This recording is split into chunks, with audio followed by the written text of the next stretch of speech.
கர்த்தருடைய பரிசுத்த நாமத்திற்கு மகிமை உண்டாவதாக.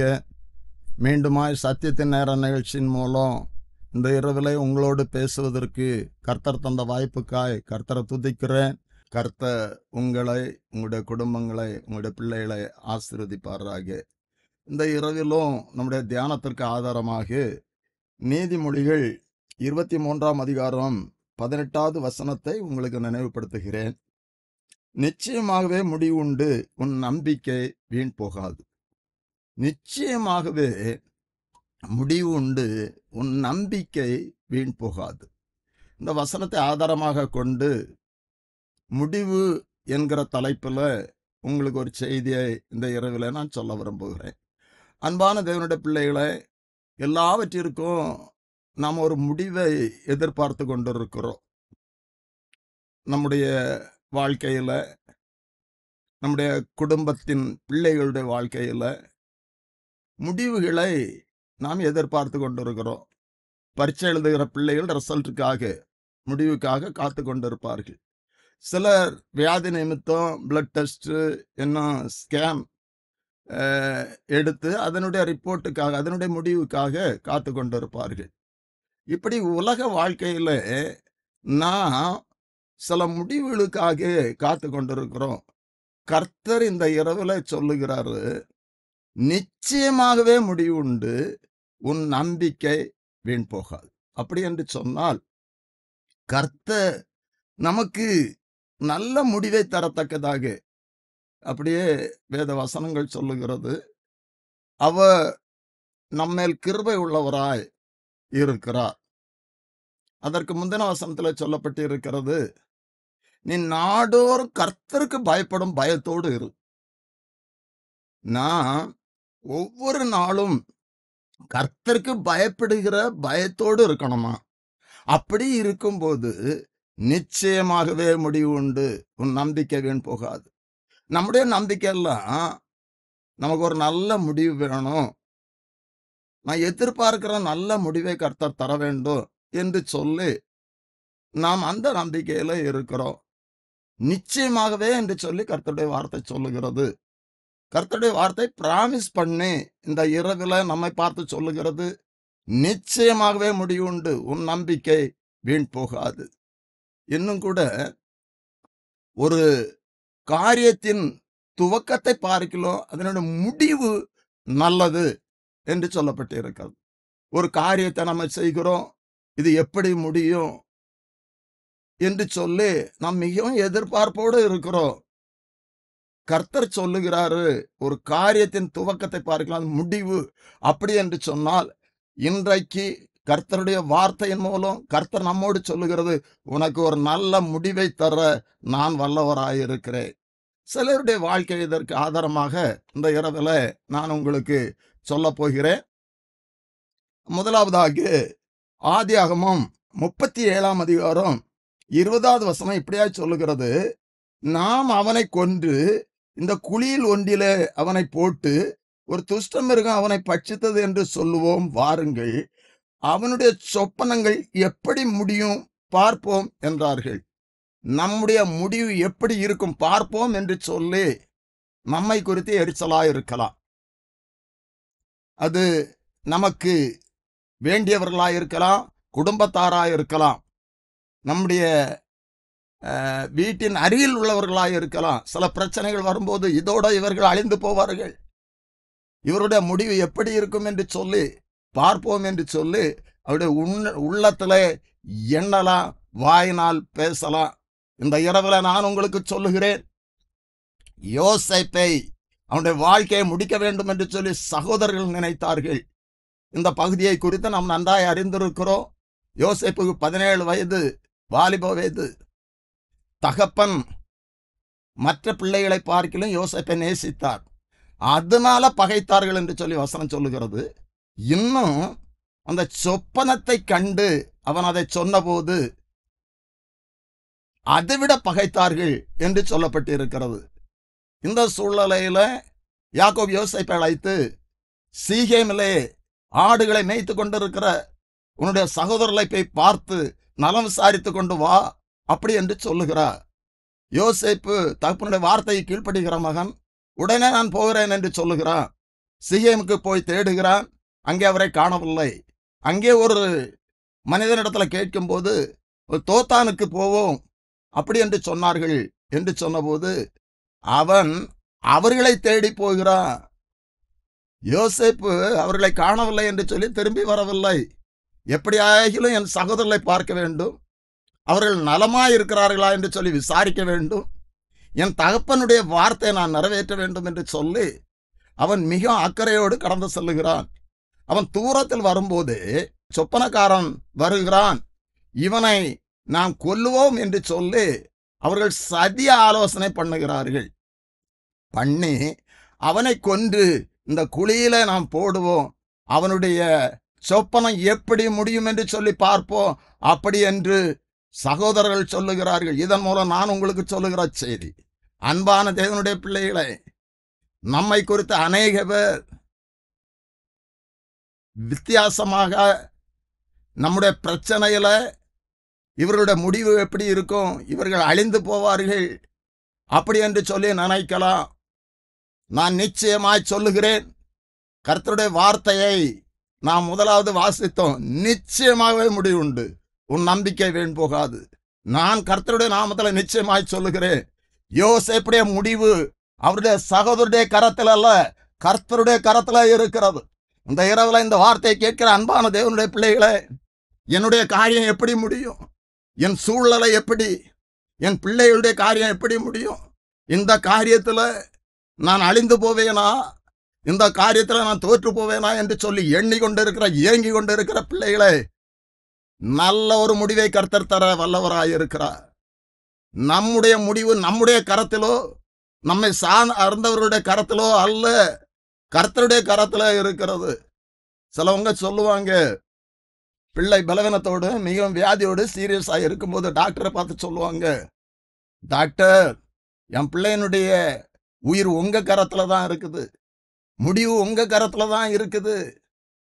அவர்கள் வேதனையோடு சொல்வார்கள், அது தவறு என்று நான் சொல்லவில்லை. ஆனால் நான் ஒவ்வொருடைய பேசுகிற இந்த வார்த்தையை சொல்லுகிற என்னுடைய முடிவும், இந்த வார்த்தையை கேட்கிற உங்களுடைய முடிவும் கர்த்தருடைய கரத்திலே இருக்கிறது, ஒரு மனிதனுடைய கரத்திலே இல்லை. என் முடிவு எப்படி இருக்கும் என்று சொல்லி கவலையோடு இருக்கிற சகோதரா சகோதரி, நான் மீண்டும் சொல்லுகிறேன், கர்த்தர் அவருடைய சித்தத்தை நம்முடைய வாழ்க்கையில நிறைவேற்றுவார். யோசேப்பை குறித்து கர்த்தருக்கு ஒரு நோக்கம், ஒரு சித்தம், ஒரு திட்டம் இருந்தது. அதை சகோதரர்களால் தடுக்க முடியாது.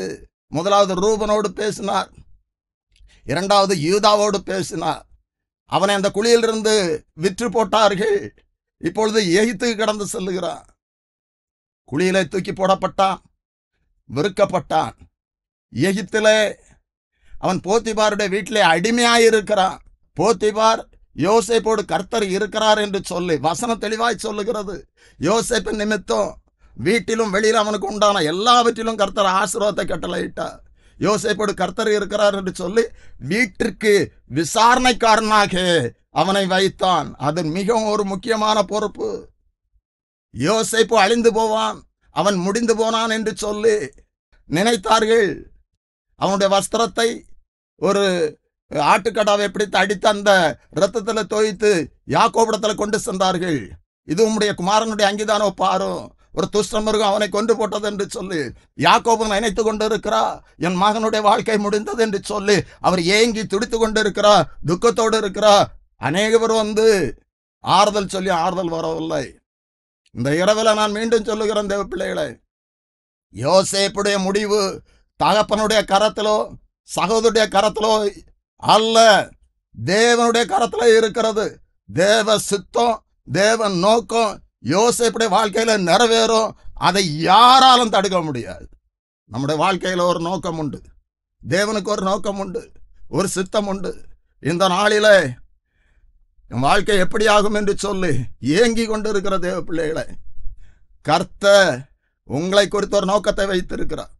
அந்த காரியத்துல அவர் நல்ல ஒரு முடிவு, நிச்சயமாக முடிவுண்டு, உன் நம்பிக்கை வீண் போகாது. அப்படிப்பட்டதான கிரியைகளை செய்ய அவர் வல்லவராயிருக்கிறார், நிச்சயமாய் செய்வார். தொடர்ந்து யோசேப்பை நாம் பார்க்கும்போது வீட்டுக்கு விசாரணைக்காரன், அங்க செய்யாத தவறுக்காக பாவம் அவனை நெருங்கி வந்தபோது அவன் வஸ்திரத்தை விட்டு ஓடினான் என்று சொல்லி நாம் 39ஆம் அதிகாரத்துல நாம் படிக்கிறோம். அவன் பாவம் அவனை நெருங்கி வந்த பொழுது அந்த பாவத்திற்கு உடன்படாதபடி, அந்த பாவத்திற்கு உடன்பட்டால் அவன் வீட்டில் என்ன செல்வாக்கோடு வேதம் திரும்ப திரும்ப சொல்லுகிறது, அவன் தேவனுக்கு பயந்தவன், தேவனுக்கு பயந்தவன் என்று சொல்லி எந்த காரியத்திலும் அவன் தேவனை முன்னிறுத்தி தேவனுக்கு பயந்து வாழ்ந்த. அதனால அவன் தேவனுக்கு விரோதமா இந்த பாவத்தை செய்வது எப்படி என்று சொல்லி வஸ்திரத்தை விட்டு ஓடினான். என் வஸ்திரம் போனாலும் பரவாயில்ல, நான் தேவனுக்கு விரோதமாய் பாவம் செய்யக்கூடாது என்று சொல்லி இப்போ சிறைச்சாலையில அடைக்கப்படுகிறான் செய்யாத குற்றத்திற்காக. சிறைச்சாலையில 30ஆம் அதிகாரம் 21வது வசனம் இப்படியா சொல்லுகிறது, கர்த்தரோ யோசேப்போடு இருந்து அவன் மேல் கிருபை வைத்து சிறைச்சாலை தலைவனுடைய தயவு அவனுக்கு கிடைக்கும்படி செய்தார். எப்படிப்பட்டதான ஒரு அற்புதம்!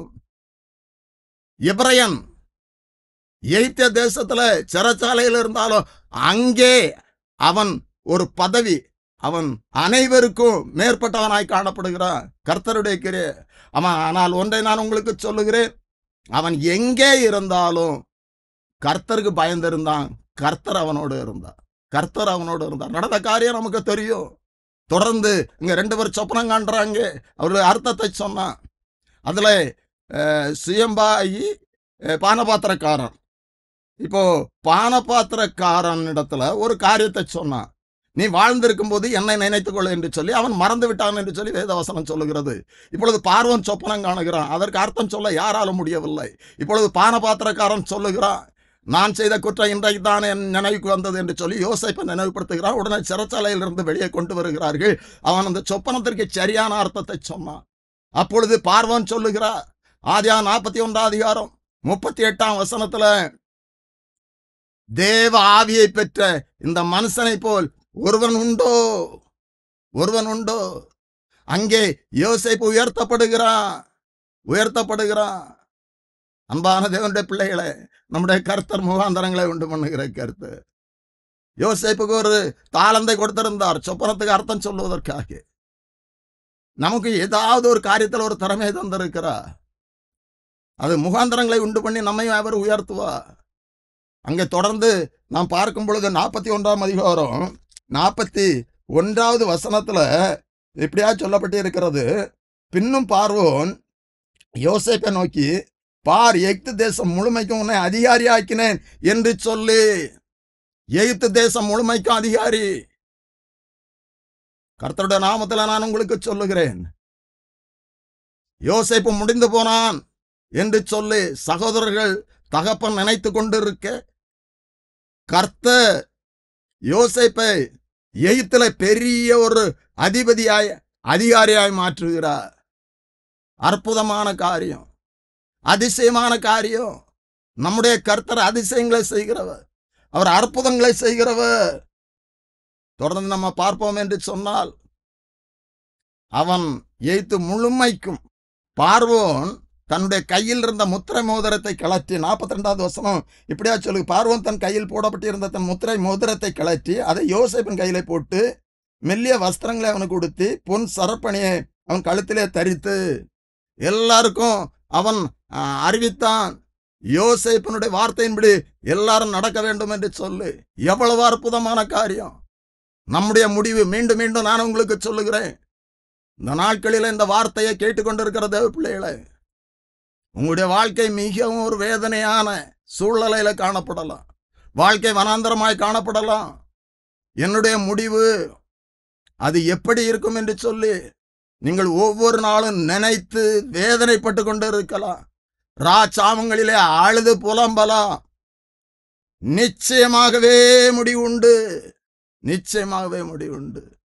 கர்த்தர் நமக்கு நல்ல முடிவை தர அவர் போதுமானவராய் இருக்கிறார். ஆனால் ஒன்றை நான் உங்களுக்கு சொல்லுகிறேன், யோசேப்பை போல நாம் கர்த்தருக்கு பயந்து நடக்கணும். யோசேப்பை போல கர்த்தரை முன்னிறுத்தி நடக்கணும். அவன் சிறைச்சாலையில் இருந்தாலும் சரி, போத்திபாருடைய வீட்டிலே இருந்தாலும் சரி, கர்த்தர் அவனோடு இருந்தார் என்று சொல்லப்பட்டு இருக்கிறது. தொடர்ந்து தேசத்துல பஞ்சம், சகோதரர்கள் எகிப்தில தானியம் உண்டு என்று சொல்லி தானியம் கொள்ள செல்லுகிறார்கள். யோசேப்பு சகோதரரை அறிந்தான், சகோதரர்கள் யோசேப்பை அறியவில்லை. இப்பொழுது அவர்கள் அந்த காரியத்தெல்லாம் சொல்றாங்க.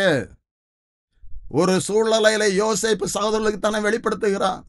அவனால் அழுகே அடக்க முடியவில்லை. அவன் துடிக்கிறான். சகோதர பாசம் எவ்வளவு அருமையான ஒரு அன்பான சகோதரன். யாக்கோபுடைய குமாரர்கள் வந்து சொல்லுகிறாங்க, யோசேப்பு உயிரோடு இருக்கிறான், எகிப்துக்கு அதிபதியாக இருக்கிறான் என்று சொல்லி. அவன் இருதயம் மூர்ச்சை அடைந்தது. அவர் மயக்கமானான். அவர்களை நம்பவில்லை. அவர்கள் யோசேப்பு தங்களோடு சொன்ன வார்த்தை யாவையும் அவனுக்கு சொன்ன போதும், தன்னை ஏற்றிக்கொண்டு போகும்படி யோசேப்பு அனுப்பின வண்டிகளை அவன் கண்டபோதும் அவனுடைய தகப்பனாய யாக்கோபின் ஆவி உயிர்த்தது. யோசேப்பினுடைய முடிவு கர்த்தருடைய கரத்தில் இருக்கிறது. இப்பொழுது முடிந்து போய்விட்டது என்று சொல்லி நினைத்து கொண்டிருந்த யாக்கோபு அதை நம்ப முடியவில்லை. நம்முடைய வாழ்க்கையில சில நேரங்களில முடிந்து போகும் என்ற சூழ்நிலையில தான் கர்த்தருடைய தொடக்கம் இருக்கிறது. நம்முடைய வாழ்க்கை அழிந்து போகும் என்கிற ஒரு நிலைமைக்கு நான் தள்ளப்படும் போது, சத்ருவானவனும் அப்படிப்பட்டதான கிரியைகளை செய்யும் போது, அதுல நமக்கு ஒரு தொடக்கத்தை கர்த்தர் வைத்திருக்கிறார். தேவ பிள்ளையே, நிச்சயமாகவே முடிவு உண்டு. இன்னும் நான் அநேக காரியங்களை சொல்ல முடியும். ஒரு காரியத்தை கூட நான் உங்களுக்கு முதல் பாயிண்ட்ல உங்களுக்கு நினைவுபடுத்த விரும்புகிறேன். தாவீது இப்படியாக சொல்லுகிறாரு. 39ஆம் சங்கீதம் 4வது வசனத்துல, கர்த்தாவே நான் எவ்வளவாய் நிலையற்றவன் என்று உணரும்படி என் முடிவையும் என் நாட்களின் அளவு எவ்வளவு என்பதை எனக்கு தெரியும். என்னுடைய முடிவை எனக்கு சொல்லும். ஏன்னு சொன்ன தாவீது மிகவும் நெருக்கப்பட்டார். 1 சாமுவேல் 19ஆம் அதிகாரம் 1 வசனத்துல, சவுல் தாவீதை கொல்லுவதற்காக யோனத்தானோடும் மற்றவர்களோடும் ஆலோசனை பண்ணுகிறான். ஆனா யோனத்தான் இந்த சவுலுடைய எண்ணத்திற்கு மகனாய் இருந்தாலும் அவன் தாவீதை நேசித்தான். சவுலுடைய எண்ணத்திற்கு அவன் உடன்படவில்லை. இந்த தகவலை எல்லாம் அவனுக்கு தாவீதுக்கு யோனத்தான் சொன்னான் என்று சொல்லி நான் வேதத்தில் பார்க்கிறோம். தொடர்ந்து 20ஆம் அதிகாரம் 3வது வசனத்துல யோனத்தானிட்ட தாவீது சொல்லுகிறான், மரணத்திற்கும் எனக்கும் ஒரு அடி தூரம் மட்டும் இருக்கிறது என்று சொல்லி. அப்படி என்று சொன்னால் தாவீது என்னுடைய வாழ்க்கை சீக்கிரம் முடிந்து போகும், அதனால் முடிவை எனக்கு சொல்லும் என்று சொல்லுகிறான். நாம் பார்க்கிறோம் தேவ பிள்ளைகளை, யோசேப்பினுடைய ஒரு முடிவு கர்த்தருடைய கரத்தில் இருந்தது போல தாவீதினுடைய முடிவும் கர்த்தருடைய கரத்தில் இருக்கிறது. நம்முடைய முடிவும் கர்த்தருடைய கரத்தில் இருக்கிறது. நான் கர்த்தருடைய நாமத்தில் திரும்பவும் சொல்லுகிறேன், இந்த பிரச்சனையில முடிந்து போவோமோ அழிந்து போவோமோ என்று சொல்லி நினைத்து கொண்டிருக்கிற தேவ பிள்ளைகளே, அப்படி அல்ல. உங்களுடைய பிரச்சனையில தான் கர்த்தருடைய தொடக்கம் இருக்கிறது. கர்த்தருடைய முடிவு நமக்கு நன்மையா இருக்கும். தொடர்ந்து சவுல் கொல்லுவதற்கு தேடும்போது 1 சாமுவேல் 27ஆம் அதிகாரம் 1 வசனத்துல, என்றைக்காவது ஒரு நாள் சவுலுடைய கையினால நான் கொல்லப்படுவேன் அப்படி என்று சொல்லி பெலிஸ்தே தேசத்திற்கு போய்விட்டான். தொடர்ந்து நாம் வாசிக்கும் போது 2 சாமுவேல் 3ஆம் அதிகாரம் 1வது வசனத்துல, சவுலுடைய குடும்பம் வர வர பலவீனப்பட்டது, தாவீது வர வர பலத்தான் என்று சொல்லப்பட்டு இருக்கிறது. 2 சாமுவேல் 5ஆம் அதிகாரம் 10வது வசனத்துல, தாவீது வர வர விருத்தி அடைந்தான், சேனைகளின் கர்த்தர் தாவீதோடு இருந்தார். நம்மோடு கர்த்தர் இருக்கிறார். அன்பான தேவனுடைய பிள்ளைகளை, உங்களோடு கர்த்தர் இருக்கிறார். நீங்கள் கர்த்தரை தேடுகிறவர்களா இருந்தால், கர்த்தரை நேசிக்கிறவர்களா இருந்தால், நிச்சயமா நான் சொல்லுகிறேன், கர்த்தர் உங்களோடு இருக்கிறார், நம்மோடு இருக்கிறார். அங்கே தாவீது வர வர விருத்தி அடைந்தான் அப்படி என்று சொல்லி பார்க்கிறோம். தாவீதை குறித்து தேவனுக்கு ஒரு நோக்கம் இருந்தது. அதை சவுலால் தடை பண்ண முடியல. தாவீதை காத்து அவனை அரசனாய் கர்த்தர் உயர்த்தினார். இந்த இரவுல நான் சொல்லுகிறேன், கர்த்தருடைய வார்த்தையை சொல்லுகிறேன், கர்த்தருடைய சித்தம் இல்லாதபடி உங்களுடைய வாழ்க்கையில எதுவுமே நடக்காது. கர்த்தர் ஒரு நல்ல முடிவை தருவதற்கு அவர் போதுமானவராய் இருக்கிறார். அப்ப முதலாவது யோசேப்பையும் தாவீதையும் சொன்னேன். இரண்டாவதாக ரூத் 3ஆம் அதிகாரம் 18வது வசனத்துல, அப்பொழுது அவள், என் மகளே, இந்த காரியம் என்னமாய் முடியும் என்று நீ அறியும் மட்டும் பொறுத்திரு. அந்த மனுஷன் இன்றைக்கு இந்த காரியத்தை முடிக்கும் முன் இளைப்பாற மாட்டான் என்றான். இந்த காரியம் என்னமாய் முடியும் என்று சொல்லி, நகோமி பஞ்சம் வந்த பொழுது பெத்லகேமிலிருந்து மோவாபுக்கு போய் அங்கே பெரிய பிரச்சனையை சந்தித்தார்கள். இப்போ மோவாபுல இருந்து பெத்லகேமு திரும்ப வர்றாங்க. அதோடு 2 மருமக்கள் மாரோளும் வந்தார்கள். நாம் அறிந்திருக்கிறோம், வழியிலே ஓர்பாள் முத்தமிட்டு திரும்பி சென்று விட்டாள். இப்பொழுது ரூத்து மரணமே அல்லாமல் உம்மை விட்டு வேறு ஏதாலும் பிரிக்க முடியாது என்று சொல்லி வருகிறார். இப்போ நகோமிக்கு ஒரு பாரம், நகோமிக்கு ரூத்தை குறித்து ஒரு வேதனை. என்ன, இளம் விதவை, நான் எப்படி அவளை பராமரிப்பது? அவருக்கு ஒரு துணையை தேடுவது. 3ஆம் அதிகாரம் 1 வசனம் சொல்லுகிறது, உனக்கு நான் சௌக்கியத்தை தேடாதிருப்பேனோ என்று சொல்லி போவாஸ் நிலத்திற்கு அவளை ஆயத்தத்தோடு அனுப்புகிறா. அங்கே போய் போவாஸை சந்திக்கிறா. அங்கே நடந்த காரியம் நாம் அறிந்திருக்கிறோம். போர்வை விரியும் என்று சொன்னபோது போவாஸ், என்னை விட சுதந்திரவாளி ஒருவன் உனக்கு உண்டு, அவன் உன்னை விவாகம் பண்ணினால் பண்ணட்டும், இல்லாவிட்டால் நான் பண்ணுகிறேன் என்று சொன்னான். இப்பொழுது காரியங்கள்லாம் நடந்தது. இப்பொழுது அவள் வீட்டுக்கு வருகிறாள். வீட்டுக்கு வரும்போது வெறுமையா அனுப்பாமல், அவள் தன் மாமியிடத்தில் வந்தபோது அவள், என் மகளே, உன் செய்தி என்ன என்று கேட்டாள். அப்பொழுது அவள், அந்த மனுஷன் தனக்கு செய்ததெல்லாம் அவளுக்கு விவரித்தான். மேலும் அவர், நீ உன் மாமியார் அண்டைக்கு வெறுமையாய் போக வேண்டாம் என்று சொல்லி இந்த 6 படி வார்கோதுமை எனக்கு கொடுத்தார் என்றா. அங்க நடந்த காரியத்தெல்லாம் நகோமி கேட்டபோது நகோமி சொல்லுகிற வார்த்தை, நீ பொறுத்திரு, இந்த காரியம் என்னமாய் முடியும் என்று சொல்லி நீ பொறுத்திரு. நாமும் கூட சில காரியங்களை நாம் அறிவதற்கு கர்த்தருடைய சமூகத்துல நாம் பொறுத்திருக்க வேண்டும், காத்திருக்க வேண்டும்.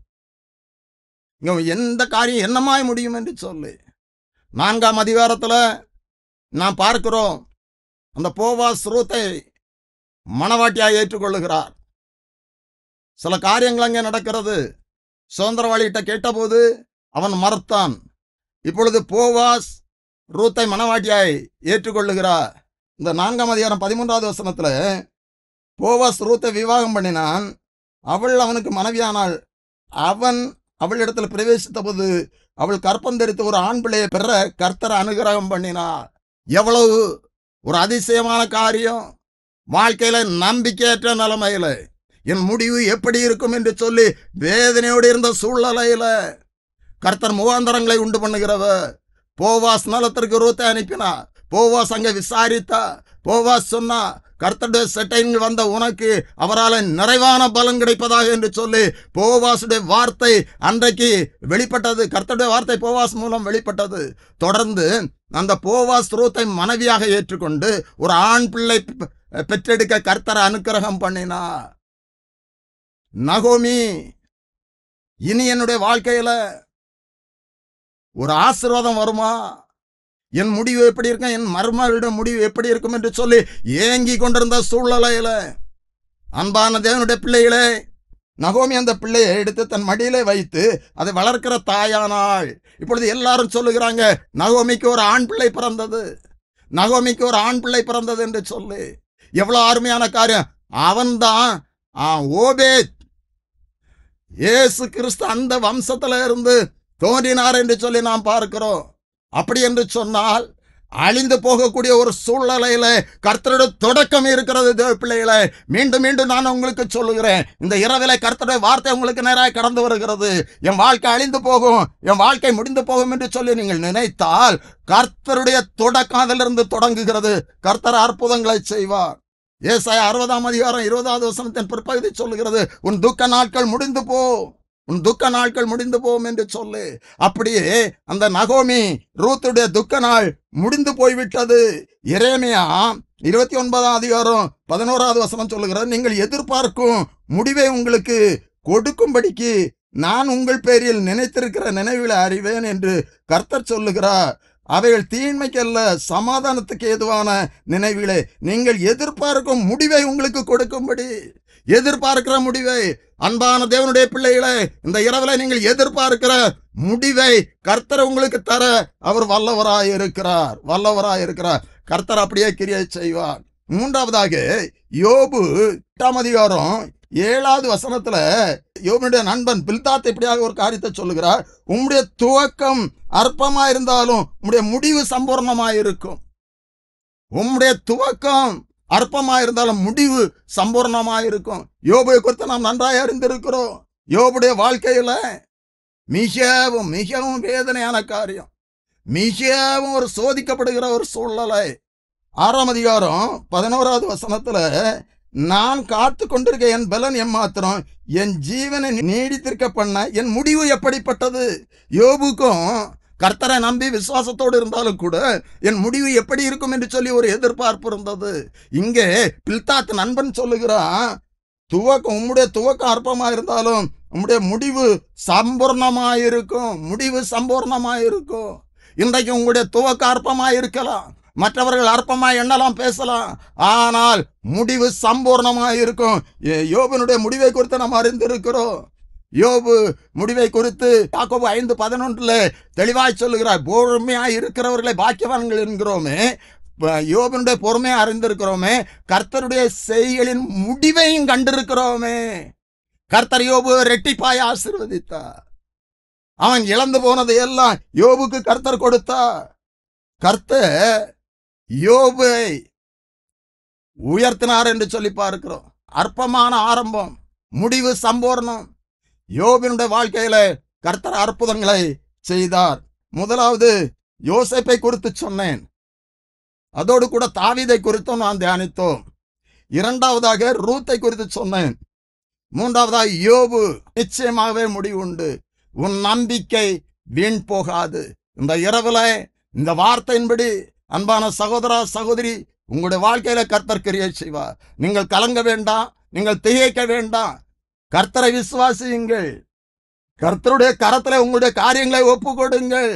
கர்த்தர் நிச்சயமாய் அற்புதங்களை செய்வார். நான் ஜெபிக்கலாம். எங்களை அதிகமாய் நேசிக்கின்ற எங்கள் பரிசுத்த பரலோகத்தின் பிதாவே, ஆசீர்வாதமான இந்த இரவு வேளைக்காக உமக்கு ஸ்தோத்திரம். இந்த வேளையிலும் இந்த வார்த்தையை கேட்டு உம்முடைய பிள்ளைகளுக்காக நம்முடைய சமுதிரை கெஞ்சி ஜெபிக்கிறேன் அப்பா. நிச்சயமாவே முடிவுண்டு. உன் நம்பிக்கை வீண் போகாது என்று சொன்னீங்கப்பா. கர்த்தாவே, இன்றைக்கு அநேக பேர் என்னுடைய வாழ்க்கையின் முடிவு எப்படி இருக்கும், இந்த வியாதியினால நான் எப்படி வாழ முடியும், என் முடிவு எப்படி இருக்கும், என் பிள்ளைகளுடைய முடிவு எப்படி இருக்கும், இந்த பிரச்சனைக்கு எப்படி முடிவு வரும் என்று சொல்லி ஏங்கி கொண்டு இருக்கிற உம்முடைய பிள்ளைகளுக்காக உம்முடைய சமூகத்தில் நான் ஜெபிக்கிறேன் அப்பா. கர்த்தாவே, நீர் கிருபை உள்ள தேவன், இரக்கம் உள்ள தேவன் அப்பா. நீர் கர்த்தாவே எங்களுக்கு நல்ல முடிவை, நாங்கள் எதிர்பார்க்கிற முடிவை தர நீர் வல்லவராய் இருக்கிறீரப்பா. வேதத்திலிருந்து நாங்கள் சில பேரை தியானித்தோம். கர்த்தாவே, யோசேப்பை குறித்த நண்பர்கள் சொன்னார்கள், சகோதரர்கள் சொன்னார்கள், உன்னுடைய முடிவு எப்படி இருக்கும் என்று சொல்லி பார்ப்போம் என்று சொல்லி. ஆனால் யோசேப்பை உயர்த்தி அவனுடைய முடிவு ஆசீர்வாதமாய் நீர் கர்த்தாவே மாற்றினீரப்பா. அப்படியே கர்த்தாவே தாவீதுடைய வாழ்க்கையில நீர் கிரியை செய்தீரப்பா. தாவீதும் என் முடிவு எப்படி இருக்கும் என்று சொல்லு, என் நாட்கள் எவ்வளவு என்பதை எனக்கு தெரியப்படுத்தும் என்று சொன்னபோது தாவீதை சவுளுடைய கரத்துல ஒப்பு கொடுக்காதபடி நீர் அற்புதம் செய்து தாவீதை உயர்த்தினீர். அவனுடைய முடிவு சம்பூர்ணமாக இருந்ததப்பா. அப்படியே ரூத்தினுடைய முடிவு, இந்த முடிவு என்னமா இருக்கும் என்று சொல்லி நீ அறிவு மட்டும் பொறுத்தரு என்று சொன்ன போது ஒரு ஆசீர்வாதமான முடிவை கொடுத்தீங்கப்பா. யோபுடைய வாழ்க்கையில துவக்க அற்பமா இருந்தாலும் முடிவு சம்பூர்ணமா இருக்கத்தக்கதாக ரெட்டிப்பாய் ஆசீர்வதித்தீங்கப்பா. கர்த்தாவே, உம்முடைய கிருபையினால் கேட்கிறேன், ஜெபிக்கிறேன். இந்த வார்த்தையை கேட்ட ஒவ்வொருடைய வாழ்க்கையிலும் இப்படிப்பட்டதான கிரியைகளை நீர் செய்யும்படியாய் ஜெபிக்கிறோம். நீர் வார்த்தையை அனுப்பி, வசனத்தை அனுப்பி சுகப்படுத்துகிற கருத்து சத்தியத்தை அறிவில் சத்தியங்களை விடுதலையாக்கும் என்று சொன்னு இந்த வசனத்தின் மூலம், வார்த்தையின் மூலம் ஒவ்வொருடைய வாழ்க்கையிலும் பெரிதான விடுதலை உண்டாவதாகி உம்முடைய வல்லமையுள்ள கரம் ஒவ்வொருவரையும் தொடும்படியாய் ஜெபிக்கிறோம். வியாதியிலிருந்து முடிவு, வேதனையிலிருந்து முடிவு, கண்ணீரிலிருந்து முடிவு. கர்த்தாவே, எல்லாவற்றிற்கும் ஒரு நல்ல முடிவை கொடுத்து நம்முடைய ஜனத்தை ஆசீர்வதியும். நீர் அப்படி செய்ய போறதுக்காக நன்றி. மீட்பர் இயேசு கிறிஸ்துவின் ஜெபிக்கிறோம் நல்ல பிதாவே, ஆமென்.